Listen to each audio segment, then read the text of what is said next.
오늘 하나님 주시는 말씀은 누가복음 16장 9절부터 13절입니다.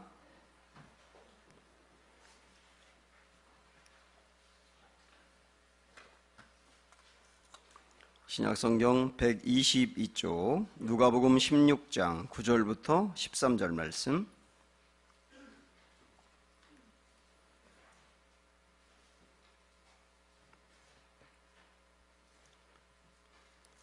(16장 9절부터 13절) 봅니다.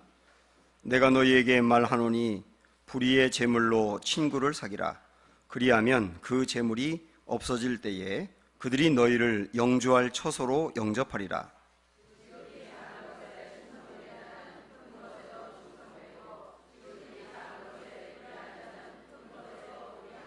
너희가 만일 불의한 제물에도 충성하지 아니하면 누가 참된 것으로 너희에게 맡기겠느냐?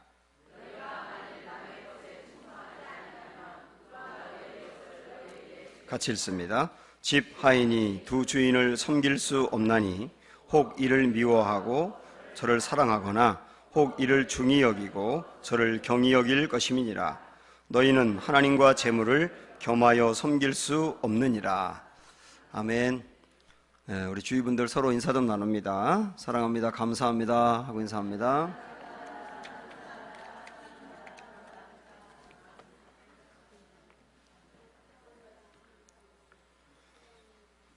세 가지 충성, 이런 제목입니다.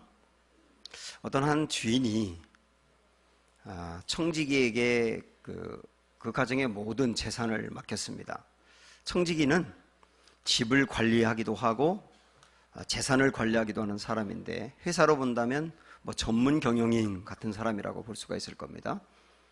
그런데 이 청지기가 처음에는 굉장히 성실하게 일을 하다가 점점점 주인의 돈을 허투루 쓰고 낭비하면서 자기를 위해서 쓰는 것이 드러나기 시작합니다. 그런 소문이 퍼지면서 결국 발각도 되게 되고 주인의 귀까지 들어가게 된 거예요. 주인은 상당히 신중한 사람이었기 때문에 이 사람을 곧바로 해고하지 않고 불러서 자초지종을 물어본 다음에 추궁을 하고 그 사람이 인정을 하니까 그 다음엔 이 사람을 해고시킵니다. 이 장면을 보면서 우리가 굉장히 중요하게 여겨야 될 말씀이 있어요. 지금 제가 누가복음 16장 앞에부터 나오는 말씀을 보고 있는 건데 2절을 한번 보실까요? 시작. 주인이 그를 불러 이르되 내가 내게 대하여 들은 이 말이 어찌 됨이냐? 내가 보던 일을 세마라. 청지기 직무를 계속하지 못하리라 하니. 자, 이 앞부분에 보면은 내가 보던 일을 세마라, 이런 말씀이 나와 있어요. 그러니까 내가 그동안에 내가 내게 맡겨줘서 내가 한 일을 우리 한번 결산하자, 그런 얘기예요. 한번 조목조목 결산해보자, 이런 얘기입니다. 저는 이 말씀을 보면서 한 해의 마지막 달인 12월을 출발한 우리에게도 오늘 주님이 그렇게 물으신다고 봅니다. 내가 너에게 1년을 맡겨주었고 또 주님의 일을 맡겼고 또 일을 하도록 은사도 주었고 능력도 주었고 여건도 주었는데 한번 12월인 지금 내 앞에서 한번 계산해보자, 그렇게 말씀하실 수 있다는 생각이 듭니다.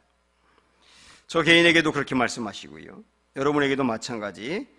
가정의 가장으로서, 또 아내요 엄마로서, 또 직장에서의 그 직분을 맡은 분으로서, 교회에서였던 직분을 맡은 분으로서 하나님 앞에 결산하자고 할 때 우리가 하나님 앞에 무엇을 드릴 수 있을까? 혹시 하나님이 너 시간을 낭비했구나 라고 말씀하진 않을까 하는 두려움들이 우리에게 있는 겁니다.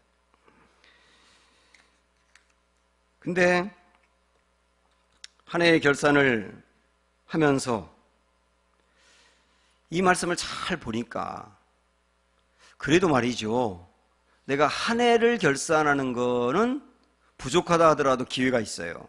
내년에 다시 우리가 시간을 낭비하지 않고 쓰면 되거든요. 그런데 우리 인생을 결산하는 날이 오지 않습니까? 우리 모든 인생을 결산하는 그날, 하나님 앞에서 내 인생 낭비했구나 라고 한다면 그거는 정말 두렵겠다는 생각이 들어요. 한번 고린도전서 15장에 있는 이 말씀 보시죠. 시작. 우리가 다 반드시 그리스도의 심판대 앞에 나타나게 되어 각각 선악간에 그 몸으로 행한 것을 따라 받으려 함이라. 우리가 다 반드시 그리스도의 심판대 앞에 선다는 거예요. 너나 할 것 예외 없이 모두 다 하나님 앞에 심판대 앞에 다 서게 될 터인데, 그때 하나님이 나의 인생을 결산하면서 사랑하는 여러분, 낭비했다고 말씀하시면 안 되지 않을까요?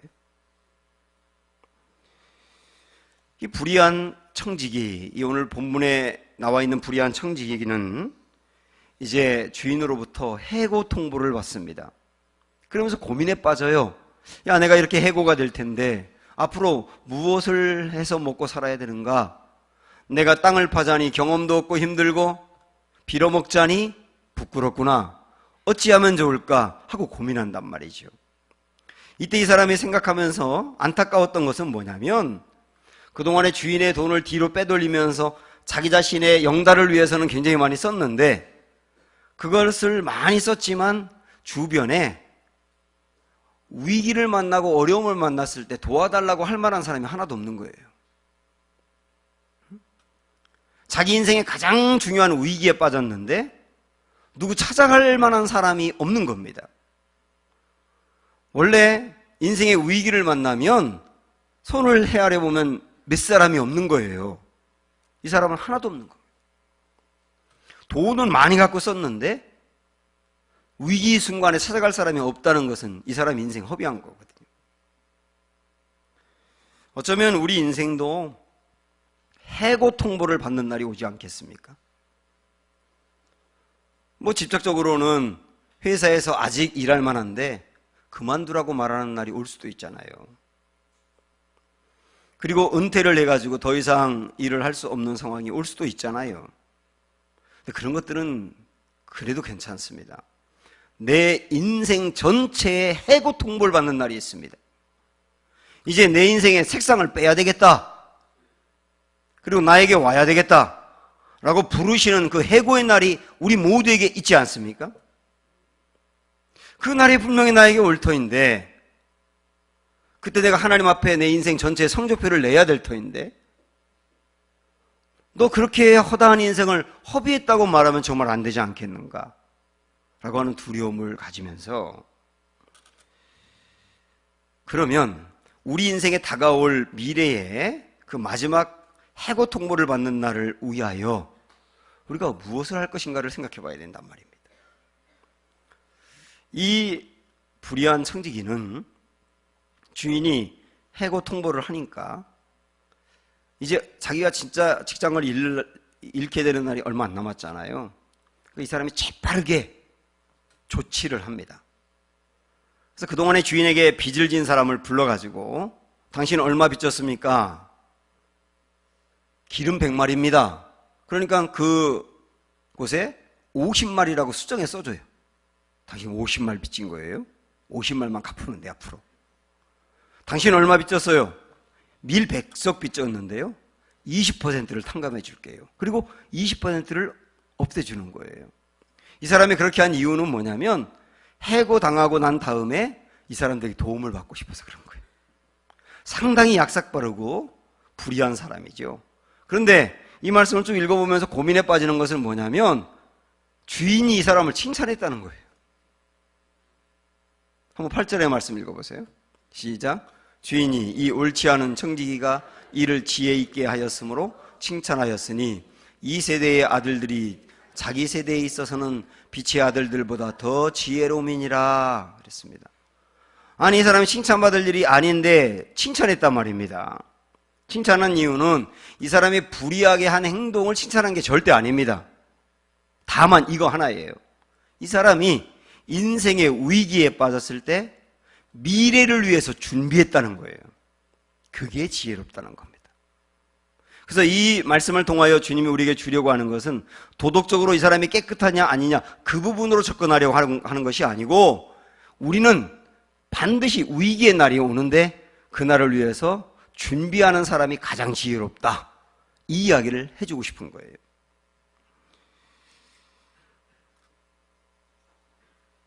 주님이 이 이야기를 통하여서 결국엔 제자들에게 이제 우리들에게 하시는 말씀인데, 요거를 좀 이렇게 요약해서 제가 간단하게 읽어드리면 이런 내용입니다. 이 세상에 속한 소위 똑똑한 사람들이 내일을 위해서 오늘도 지혜롭게 준비하고 있다는 것을 아느냐? 영원한 가치가 없는 내일을 위해서도 저들은 수단 방법을 가리지 않고 준비하고 있는데 너희는 무슨 준비를 하고 있느냐? 이 불의한 청지기가 한 방법은 비판해야 하지만 내일을 준비하려 한 그 지혜는 배워야 한다. 이런 말씀을 하고 있는 겁니다. 사랑하는 여러분, 우리 인생의 마지막 해고당하는 날이 올 텐데 여러분 어떻게 준비하고 계세요? 물론 우리는 크리스찬이기 때문에 예수님을 믿어서 천국에 갈 준비는 돼 있다고 봐야 돼요. 그러나 그것이 다는 아니지 않습니까? 어떤 한 사람의 인생을 주로 평가할 때 한 문장으로 압축하더라고요, 보통은. 조지 워싱턴 그러면 건국의 아버지, 에이브람 링컨 그러면 노예 해방의 아버지, 마틴 루터 킹 목사님 그러면 흑인 인권운동가, 우리나라의 손양원 목사님 그러면 사랑의 원자탄, 이런 식으로 그 사람의 전체 인생을 하나로 압축한단 말입니다. 제가 몇 년 전에 원주에 있는 우리 중학교 때 선생님을 찾아간 적이 있습니다. 그분이 중학교 때 선생님으로 있다가 지금은 원주에서 목회를 하고 계시거든요. 중학교 때 남자들이 2반이었었는데 그 2반 중에 지금 목회하고 있는 친구들이 저 포함해서 5명입니다. 5명이 그 목사님을 찾아갔어요. 30몇 년 만에 만난 겁니다. 그래서 중학교 때 사진 그 앨범을 펼쳐놓고 한 사람 한 사람 이 사람에 대해서 얘기하는 거예요. 다 깎아머리고요. 제 사진 보니까 아주 흉악하게 생겼더라고요. 한 사람 한 사람을 놓고 얘기하는데 참 놀라운 게 뭐냐면 모든 사람들이 그 한 사람에 대해서 하는 평가가 똑같아요. 얘 진짜 성실했는데, 얘 진짜 땡땡이 많이 쳤는데, 얘 우리 학교에서 얘만 유일하게 담배 폈는데, 얘 진짜 냄새 많이 났는데, 거의 모든 사람이 기억하는 게 똑같아요. 그걸 보면서 저는 어떤 생각이 들었느냐 하면, 우리 인생도 어떤 사람에게 한 문장으로 압축할 수 있겠다는 생각이 듭니다. 하나님이 우리 인생을 마지막 결산의 날에 평가하실 때 너는 이런 사람이었구나라고 말씀하실 수 있겠다는 생각이 드는 거예요. 저와 여러분은 어떤 사람으로 지금 내 인생의 마지막을 준비하고 있나요? 사실 이 종말론적인 삶이라고 하는 말은 이단들이 종말은 몇 월 며칠 언제 올 것이다 라고 생각을 해서 그날을 위해서 직장도 그만둬버리고 집도 그만둬버리고 나와서 자기들끼리 공동체 생활하면서 그날을 마지막 기다리는 것을 종말론적인 삶이라고 말하지 않아요. 종말론적인 삶이라고 하는 것은 내게 반드시 마지막 날이 온다는 걸 생각하면서 그날을 위해서 오늘 하루하루 어떤 사람으로 기억될지를 준비해 가고 있는 것이 종말론적인 삶이에요. 그럼 우리는 어떤 사람으로 준비해 가야 될까요? 결국 이 오늘 말씀은 미래를 위하여 준비하라 라고 하는 얘기를 하고 있는데, 그런데 주님이 앞부분에서는 이 불의한 청지기의 비유를 말씀하신 다음에 그 다음에 이어지는 말씀부터 보면 충성에 대한 이야기를 하고 있습니다.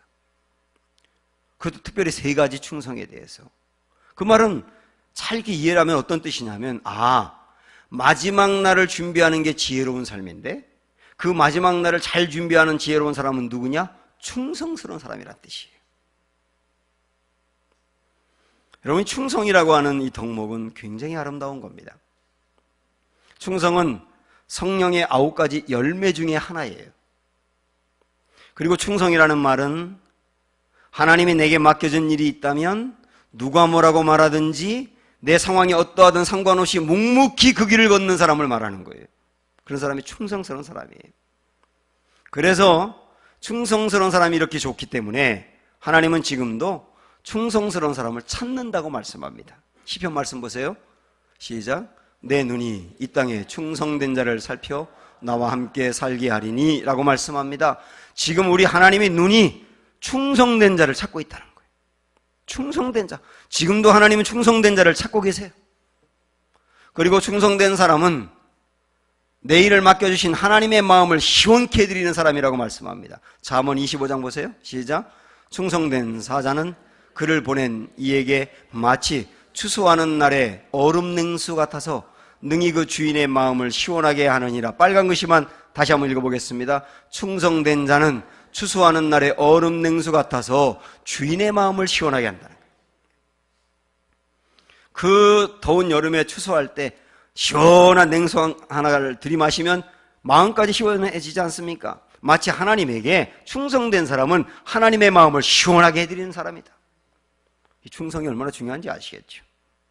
그래서 하나님은 우리에게 일을 맡기고 일을 맡길 때 능력 있는 사람을 보시는 게 아니라 충성된 사람을 보세요.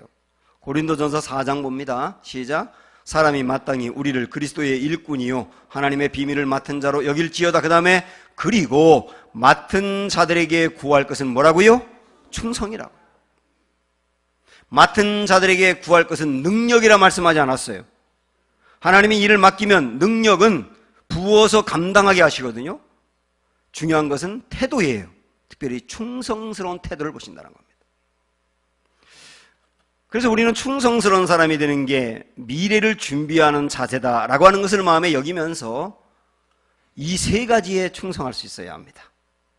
오늘 하나하나 보겠습니다. 첫 번째 충성은 작은 일에 충성하라. 10절 말씀 보시죠. 시작. 지극히 작은 것에 충성된 자는 큰 것에도 충성되고 지극히 작은 것에 불의한 자는 큰 것에도 불의하니라. 작은 것에 충성하라. 그런데 지극히 작은 것이라고 말씀합니다. 여기에 충성된 사람에게 하나님은 큰 일을 맡긴다 그랬어요. 저는 여러분 중에 회사를 운영하는 분이 있으면 이 방법으로 똑같이 일을 맡겨도 좋겠다는 생각이 듭니다. 작은 일을 먼저 맡기고 감당하는 것을 보고 큰 일을 맡길 수 있다는 거죠. 그러면 조금 더 구체적으로 그러면 작은 일이라고 하는 게 뭐냐? 한번 하나하나 보도록 하겠습니다. 이런 게 작은 일입니다. 우선은 별로 눈에 띄는 일이 아닌 것. 눈에 다 잘 띄는 게 아니라 별로 눈에 띄지 않는 일, 그게 작은 일일 수 있어요. 또 하나는 무대 위가 아니라 무대 뒤의 일입니다. 무대 위는 사람들에게 다 드러나는 일이지만은 무대 뒤는 아무도 알아주지 않는 일이고요. 숨어서 하는 일일 수 있는 거예요. 그 일 하는 것을 주님이 보신다는 거예요. 그 다음에 또 하나는 표시가 나지 않는 일입니다. 표시가 나지 않는 일은 제가 조금 더 구체적으로 읽어드리면 가령 이런 겁니다. 신발장 정리, 주차관리, 휴지 줍기, 물 아껴 쓰기, 길을 묻는 이들에게 친절하게 안내하기, 차를 타거나 물건을 살 때 줄서기, 시간 지키기, 약속 지키기, 인사하기 등 이런 일을, 작은 일을 만났을 때도 충성하는 거죠. 하나 더 말씀을 드리면 상대적으로 보잘것없는 일이거든요. 이 말은 무슨 뜻이냐면 나의 나이, 내가 우리 교회에서 그동안에 한 일, 내가 사회적인 내 그 자리, 위치 이런 모든 것과 비교해 볼 때 내가 할 만한 자리가 아니에요. 나의 신분과 걸맞지 않은 일을 맡길 때도 있다는 겁니다. 그런 일을 잘 감당하는 게 작은 일에 충성하는 거예요. 내가 그런 일을 할 사람이 아니야 이러지 않고 하나님이 내게 어떤 일 맡겨주든지 간에 작은 일이라 여겨도 충성하는 사람, 그 사람을 하나님 찾고 있단 말이에요.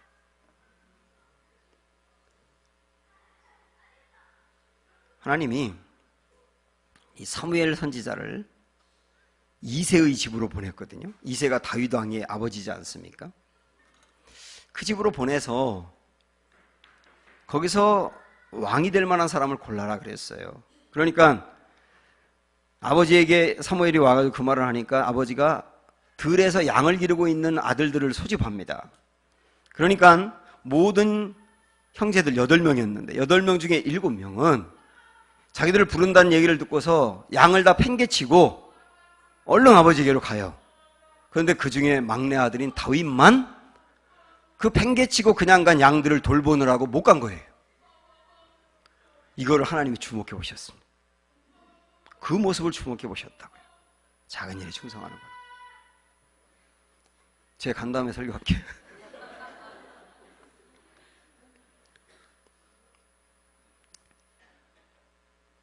시편 78편에 보면 하나님이 다윗을 이스라엘의 왕으로 골랐다고 나오거든요. 근데 어디서 골랐다고 나오느냐 하면 양을 기를 때 골랐다고 나와요. 양을 기르는 모습을 보면서 이 사람에게 이스라엘을 맡겨도 되겠구나 하셨다는 겁니다. 이스라엘의 왕이라고 하는 것은 큰 것인데 큰 것을 어디서 골랐느냐 하면 양을 기르는 작은 일에서 골랐다는 거예요.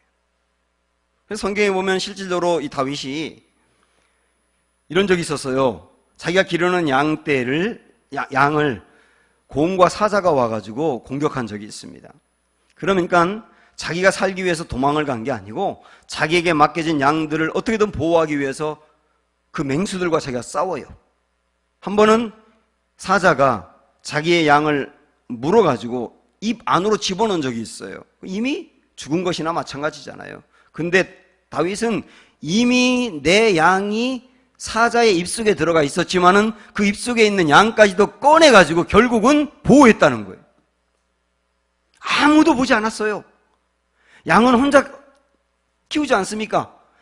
들판에서 혼자 있는데 아무도 보지 않는데 한 마리 죽었다고 아버지에게 얘기해도 되는데 그 양을 입안에 있는 것까지 꺼내서 끝까지 보호하는 그 모습을 하나님이 보셨다는 거예요.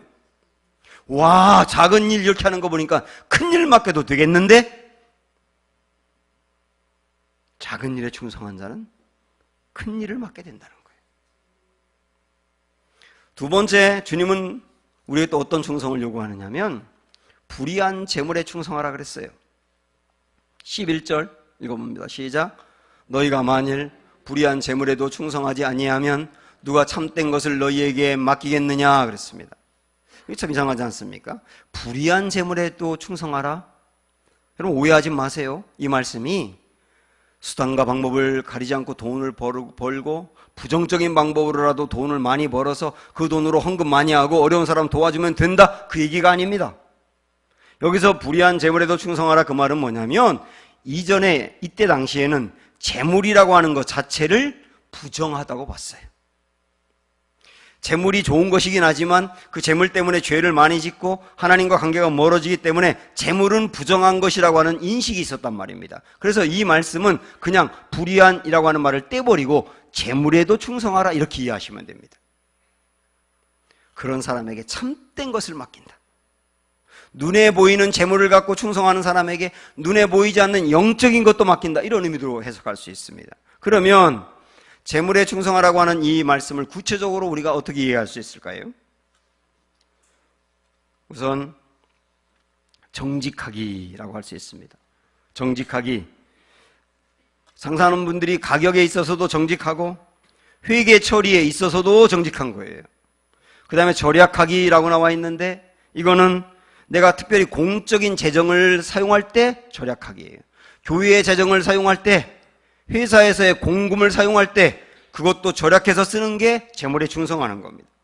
나누어 주기인데요, 이건 내게 있는 물질을 나를 위해서만 쓰는 게 아니라 다른 사람을 위해서도 나누고 베푸는 것을 말하는 겁니다. 그 다음에 또 하나는 관리학인데 내게 주어진 물질, 내가 한 달 동안 받는 월급을 지혜롭게 쓰고 효율적으로 써서 허튼 데 사용하지 않고 잘 쓰는 것도 재물에 충성하는 거다. 그리고 또 하나 볼 수 있는 게 헌금도 말하는 겁니다. 헌금도 이것도 재물에 충성하는 거예요. 제가 서울에 있는 그 교회에서 부목사를 할 때 들었던 굉장히 감동적인 얘기입니다. 감리교신학대학 제가 나온 학교인데 저희 선배 중에 강대인이라고 하는 분이 계세요. 이분이 교수를 하다가 나중에 김대중 정부 때 방송위원회 위원장을 하셨거든요. 그분이 굉장히 어렵게 살았기 때문에 신학교를 다닐 때 다른 사람들이 다 장학금으로 도와줘가지고 졸업을 할 수 있었습니다. 이분이 졸업할 때 1등으로 했어요. 그리고 난 다음에 돈을 좀 모으기 위해서 월남전에 파병이 됩니다. 그래서 목숨 걸고 월남전에서 싸우고 나중에 돌아오면서 돈을 많이 받았어요. 근데 이분이 이 돈을 어떻게 좋은 데 쓸까라고 생각을 하다가 내가 장학금을 받고 학교를 다녔으니까 이 돈을 유학할 수 있도록 장학금으로 내놔야 되겠다. 그 피 같은 돈을 장학금으로 감리교신학대학 학장님에게 기탁을 한 거예요. 그래서 학생 중에 유학 가야 되는데 돈이 없는 학생에게 꼭 이걸 써주세요 하고 맡긴 겁니다. 그래서 이 감리교신학대학 학장님은 학생들 중에서 김영헌이라고 하는 학생을 장학생으로 선발합니다. 이 학생이 공부를 굉장히 잘했는데 유학 가고 싶은데 돈이 없거든요. 그래서 이 돈을 주면서 네가 이걸 갖고 유학을 해라. 꼭 기억해라. 이 돈을 준 분은 네 선배인 강대인이라고 하는 분이다. 꼭 기억해라. 그래가지고 김영헌이라는 학생은 이 돈을 가지고 미국에 가서 유학의 모든 과정을 끝냈습니다. 그리고 목사 안수를 받고 미국에서 목회를 20년 동안 하고 한국의 큰 교회 청빙받아 돌아오게 된 거예요.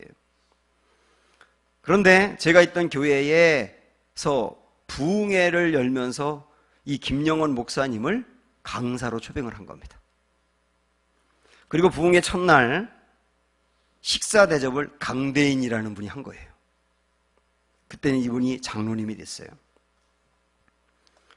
그래서 이 목사님과 만나게 됐는데 처음 만나게 된 거예요. 이 목사님은 강대인이라는 사람이 자기를 도와줘서 공부했다는 것을 기억하고 있고 강대인이라고 하는 분은 누구에게 이 돈이 갔는지 몰라요. 만난 거예요. 이 장로님이 자기를 소개합니다. 목사님 안녕하세요. 제가 강대인 장로입니다. 그 말을 듣는 순간 이 목사님이 너무나 깜짝 놀라면서 지금 뭐라고 하셨어요? 강대인 장로님이라고 하셨어요?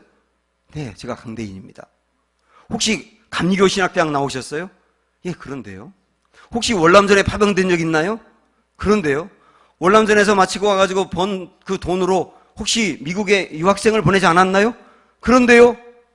그러니까 이 목사님이 자리에서 벌떡 일어나면서 그 장로님을 끌어안으며 장로님, 제가 장로님이 기탁관 후원한 그 장학금으로 유학을 마치고 목사 안수가 되어서 여기 와 있습니다. 그래서 장로님과 그 목사님이 끌어안고 엉엉 울고 쳐다보고 있는 담임 목사님도 같이 울고 그렇게 된 거예요. 제가 그 얘기를 듣는데 정말 마음이 감격스럽더라고요. 돈이라고 하는 건 돈 자체가 가치 있는 게 아니고 그것이 귀중한 데 쓰여질 때 놀라운 가치가 있거든요. 우리 교회에서도 장학헌금과 성경금을 여러분이 구자로 결정해가지고 매달마다 드리고 있지 않습니까? 내가 개인이 혼자 드리는 거 별거 아닐지 모르지만은 여러분 그 돈으로 학교 다닐 수 없는 아이들이 학교를 다니고 있어요. 그리고 선교를 위해서 쓰여지고 있어요. 재물에 충성하라. 내 돈이라고 생각할 수 있지만 그걸 조금 쪼개서 나누어 줘봐라. 그것이 사람을 살리는 일이 될 것이다. 그런 사람에게 하나님은 참된 일을 맡기신다. 그렇게 말씀하십니다. 세 번째, 남의 것에 충성하라 그랬어요. 11절 말씀, 12절 시작. 너희가 만일 남의 것에 충성하지 아니하면 누가 너희의 것을 너희에게 주겠느냐 그랬습니다. 남의 것에 충성하라 그랬어요. 남의 것에 충성하는 사람에게 그의 것을 준다는 겁니다. 남의 것이라고 하는 것은 말 그대로 내 것이 아닌 것을 말하는 겁니다. 구체적으로 보니까 이런 것들이더라고요. 공공건물, 내 건물이 아닌데 사용하는 건물이죠. 공중화장실, 이런 것도 낼 수 있습니다. 공중화장실은 내 화장실이 아니기 때문에 막 쓸 수 있잖아요. 근데 여러분 이걸 아세요? 공중화장실에서 화장실 사용하는 것도 주님이 보고 계신다는 거예요. 와, 남의 것에 충성하는데? 저도 이 말씀을 알고 난 다음에 제가 화장실에 손을 닦으면, 우리 교회에서도 손을 닦으면 휴지 한 장만 쓰거든요. 이전에는 공중화장실에 손 닦으면 여러 장 썼거든요. 내 거 아니니까. 근데 이 말씀 보고 나니까 이게 아니더라고요. 그거 휴지 하나 쓰는 것도 주님이 보고 계신다고 생각하니까 하나밖에 못 쓰는 거예요. 또 남의 것이라는 건 이런 의미도 있습니다. 전세나 월세. 내 집이 아니에요. 내 소유가 아니에요. 내가 세들어 살아요. 그 기간 동안은 내 것이지만 진짜 내 것은 아니지 않습니까? 우리는 자칫 내 집이라고 생각할 때 하고 남의 집에 렌트해서 산다고 생각할 때 다를 수 있지 않습니까? 그러나 남의 집에 새들어 살아도 내 집에 사는 것처럼 깨끗이 쓰고 관리한다면 주님이 그것도 본다는 거예요. 또 하나 남의 것이라고 하는 것은 종업원과 직원의 위치로 있는 겁니다. 내가 사장이 아니에요. 고용된 사람이에요. 그러나 고용된 사람이지만 내가 사장인 것처럼 주인의식을 갖고 일하는 거 주님 보신다는 거예요. 그래서 모든 일을 죽게 하듯 하고 남이 보든 안 보든 내 일이라 생각하며 여기는 거 아무도 안 봐도 주님은 보신다는 거예요. 그러면서 주님은 그 사람에게 자기 일을 맡겨준다 그랬어요. 그래서 내가 남의 집에 새들어 살 때 내 집처럼 사는 사람에게 하나님은 그 집을 줄 거다. 저는 그렇게 적용해도 괜찮다고 봐요. 공중 화장실에서 쓸 때 우리 집 화장실인 것처럼 쓰면 큰 화장실을 준다. 그렇게 적용하기는 힘들겠지만. 그래서 주님이 그걸 보신단 말이에요. 보신다.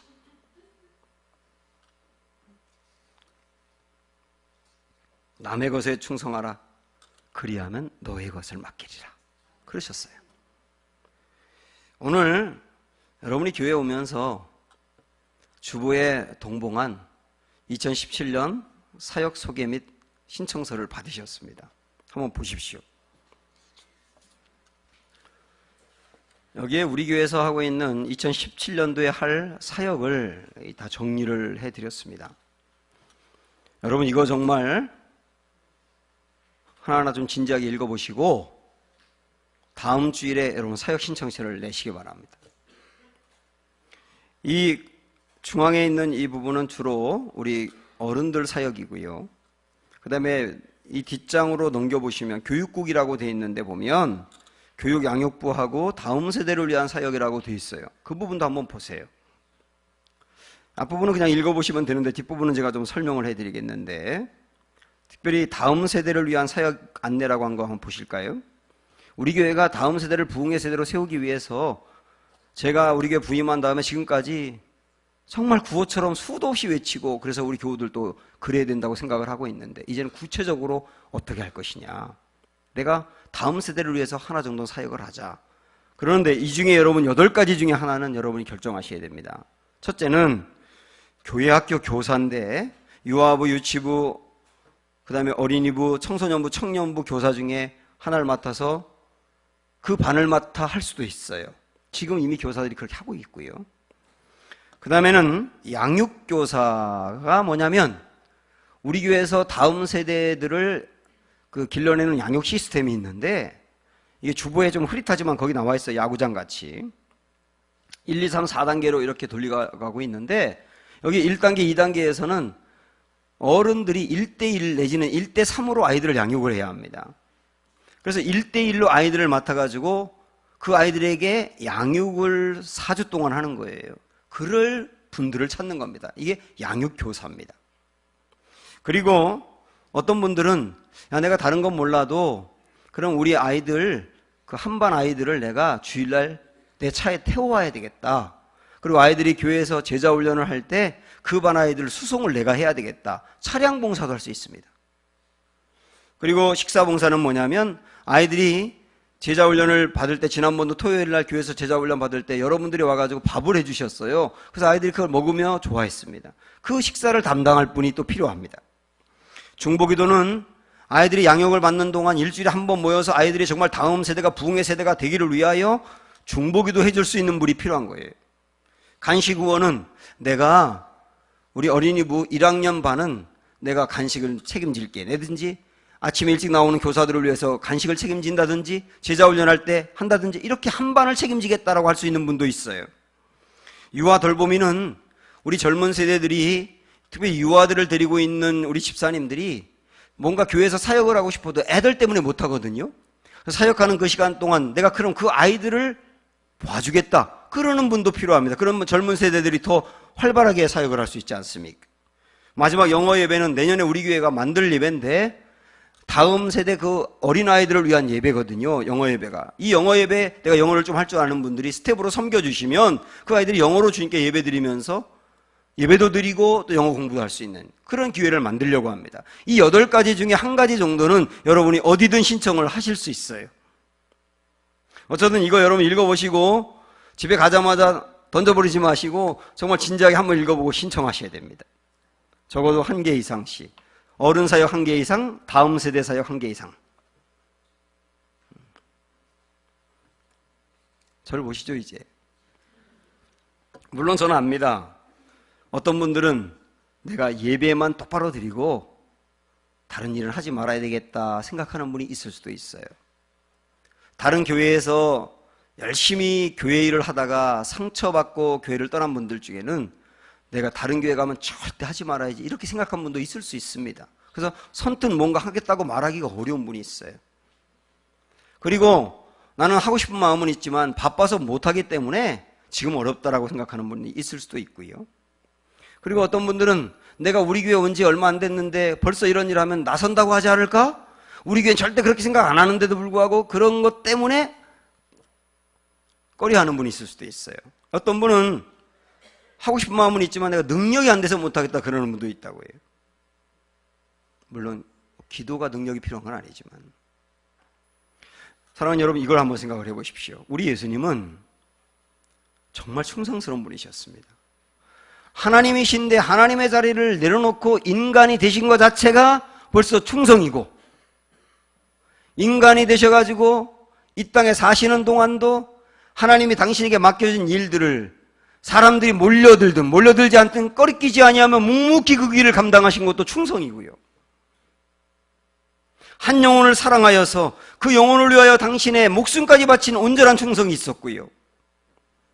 한 번은 문둥병에 걸려가지고 진물이 흐르고 고통스러워하는 사람을 보면서 그냥 말씀으로만 고쳐도 되는데 그 진물이 흐르는 곳을 일부러 만지면서 감염이 될 수도 있는데도 불구하고 내가 원하노니 깨끗해져라. 그래서 육체를 고쳤을 뿐만 아니라 주눅들었던 마음까지 고쳐주신 주님이거든요. 이게 주님의 충성이에요. 그 주님이 우리를 도우세요. 그래서 내가 감당할 수 없는 일을 하게 하시고요, 이 일을 맡기시면 할 수 있는 능력을 부어주시고요, 그리고 이 일을 통하여 보람을 느끼게 하시고요, 그래서 우리를 성장시켜 가십니다. 이 주님이 나를 돕는다라고 여기면서 용기를 내시기를 축복합니다. 제가 지난주에 순종이라고 하는 영화를 봤습니다.